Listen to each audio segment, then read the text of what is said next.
Alright, back into new puppy pack, going for 5 of a kinds. It didn't take long before I got addicted to doing this again.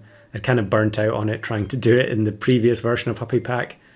But this one is completely different. Even though all of the puppy pack exclusives are still in there, most of them have had abilities changed. But we've also got lots of new units that we can try and get. So today I'm going for the Hoopoe Bird. If you've been following along in Hap's Discord, there's been a lot of completions in this pack already for the higher tier units. So tiers 5 and 6. And I guess that's partly because of T-Rex, which is now insanely good. It was already insanely good in the previous version, but it's even better now because you get the buffs for free, although it only buffs tier 5s and 6s, but then you're already incentivized to take those units because their abilities are so good. Things like Lionfish, Stonefish. The late game toy pets generate ridiculous amounts of stats from their toy effects. So I feel like it's not going to be too long before all the tier 5s and 6s are done. I know Flame is definitely working on it pretty hard. Now here I'm going for Pangolin Pill. So I feel like getting toys on board as early as possible is extremely important so that you're always able to activate things like Pangolin, Chameleon. And Flying Squirrel facilitates that because it means you only have to buy the toy pet once and then you can just regenerate the toy over and over. This kind of opponent is very, very common, unfortunately. It's same as the old puppy pack where it's big tier 1 plus Hatching Chick plus Garlic. I guess it probably will never change, to be honest. Here's another Pangolin, so we can now get the second Hoopoe Bird up to a decent kind of stat line. The 2 starting health is kind of painful. And we get 2 more, which is great. We just need a stronger toy on board because the health from the radio just isn't good enough. A lot of teams are going to be scaling up very quickly and they're going to have much better abilities than we do. So this person's actually managed to scale up Goldfish pretty quickly, which is kind of an unusual strat because you really want to sell the Goldfish in the end. Maybe they were going for the ribbon. So take another Hoopoe Bird. I am going to have to combine them at some point because we need space to get another toy pet in. And that is one of the most awkward things about this, that a lot of the heavy scaling for the lower tier units, the only way you can really achieve it is with the toys or with Elephant Seal. And hoping for Elephant Seal on turn 9 is very punishing. You know, a lot of the time you're getting there with very few lives intact. At least I have been. Maybe other people are having more success, although I haven't seen very many early game 5s done yet. There will actually be one I can show at the end because there are a whole load of clips from the Discord that I'd completely forgotten about. 5 of a kinds waiting to be uploaded. So if anyone in the Discord was wondering what's going on with that, yeah, there's your answer. And if I've forgotten any, then please do let me know in the comments and I'll add them in the next video. So here I get Mosasaurus in the shop, which is very important. We have to sort of double down on the toy scaling, so Mosasaurus is very important for that. And I'm going to take it now, and I think I'm just going to buy the pie, which initially I really didn't like, but I think pie and pancakes are both pretty solid. Not least because they don't benefit Raccoon if it steals it. I quite like putting equipment up the front that is not useful to Raccoon, like rice or some of the other items like croissant there as well as another one. So here I'm freezing the Mosasaurus because I'm expecting to sell the existing one. So we need to sell the existing one, get the mongoose in.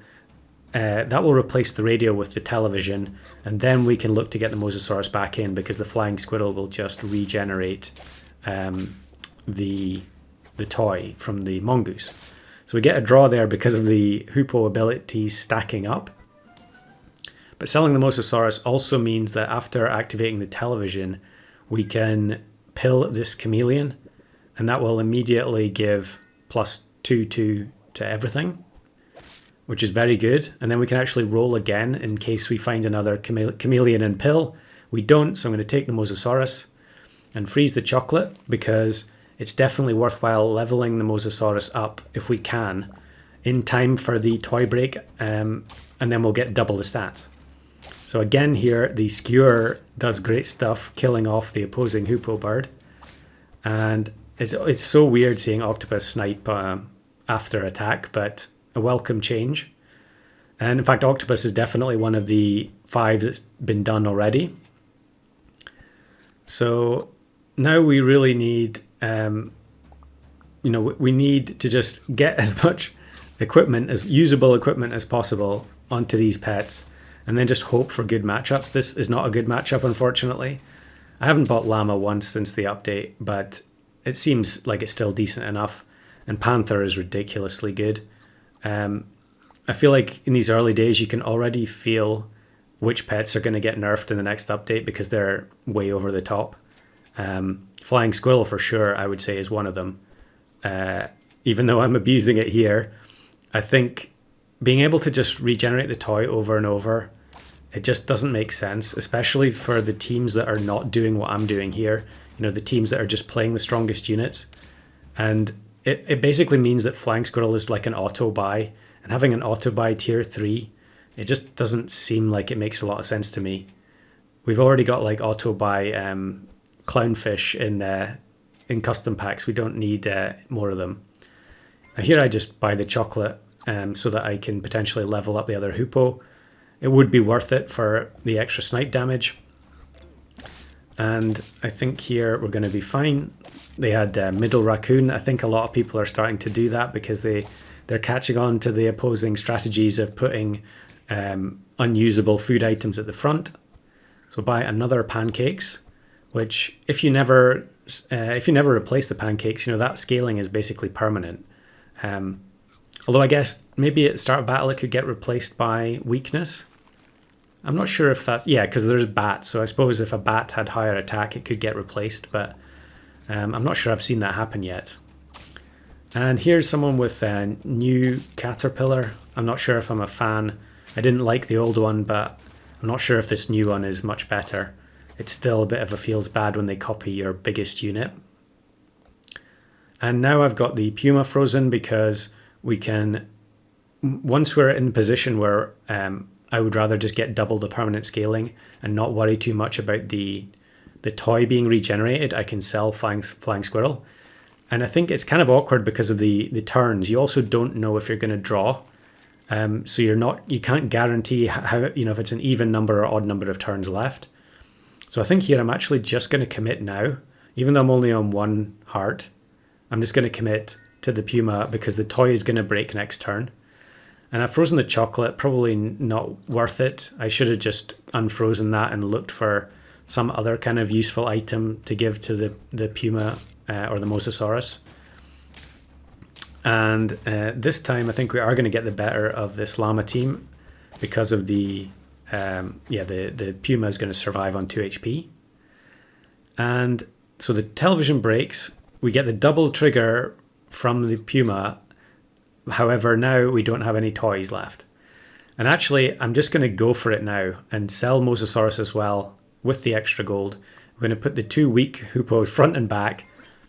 I think having them at the front and back is useful because, if it gets sniped at the start of turn, either by Mantis Shrimp or by the toy, I forget which one it is, then it will deal damage to the opponent and potentially break melons at the start of the round. So here we actually managed to beat the 50-50 as a result of that. And we're gonna win. Even though I feel like their team looked an awful lot stronger than ours at the start there.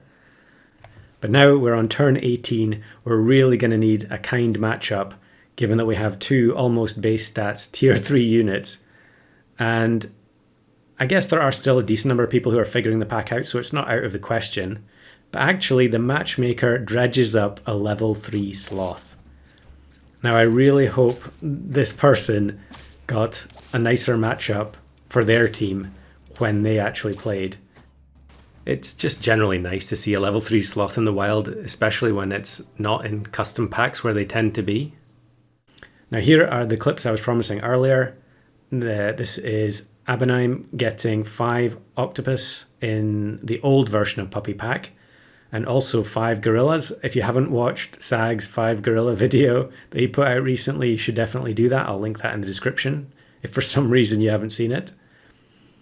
And next up is 5 snails. Now this is actually pack 1 having got the 50-50 shop.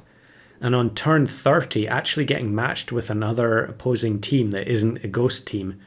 That's kind of crazy, to be honest, but I guess that's just hedgehog blowfish for you. And then this one is also Abanime, although the account name is different. It's 5 panthers in the new version. No surprise that that one's been done now. And then this one is God of Americans, although they've changed their name in Discord to Asparagus. This is 5 Highland cows, and this was a weekly pack. I don't know exactly which one it is. I do have the packs noted down, so it'll be correct when I add these to the website. And this one is also weekly, and it's 5 llamas. And it's going to work out perfectly that the gorilla doesn't get to activate coconut. And this one, although it looks like puppy pack, it's actually pack 1. And I think the play against all packs option was turned on. This one is Leo, I think, 5 lynx, and this is also in a weekly pack. I'm not sure which one again, but it was a fairly recent one. Almost beat everything with 5 pets intact. And then this is Serval with 5 leopards in a weekly. I hope that's the correct way of pronouncing that. I think that's a type of animal. I wonder if that'll get added to the game eventually. And then this was on release day. These are all Serval. This is 5 whales against ghosts only, which was basically what was happening on the first day of Puppy Pack launch. And then we've got 5 mantis shrimp in the new version, and this was after the ghosts had gone away. So this one definitely counts. And very easy win in the end. I think mantis shrimp, pretty good ability. And then 5 dolphins. I was trying to do this myself. This team looks unbelievably weak for turn 14. But because of the peanut, I think that's definitely a very clever strategy with the weak unit. And then here is XRB getting the 5 flying squirrels. I did say that someone else had done a tier 3 5 of a kind, and there it is. And then here is an attempt, XRB attempting 5 whales without ghosts. This was, actually trying to match up against ghosts, having got the 50-50 shop in pack 1. However, turn 27 gets matched with a real opposing team. Very unfortunate. That's the closest I've seen to the sort of quote-unquote legitimate 5 whale win. Here is Haresh getting 5 hedgehogs in custom packs, I think it is. I'm not sure if that one had been done already, but very well done anyway. And I think that's the lot. I may have missed some out, so if I have, please do let me know in the comments and I'll correct that in the future.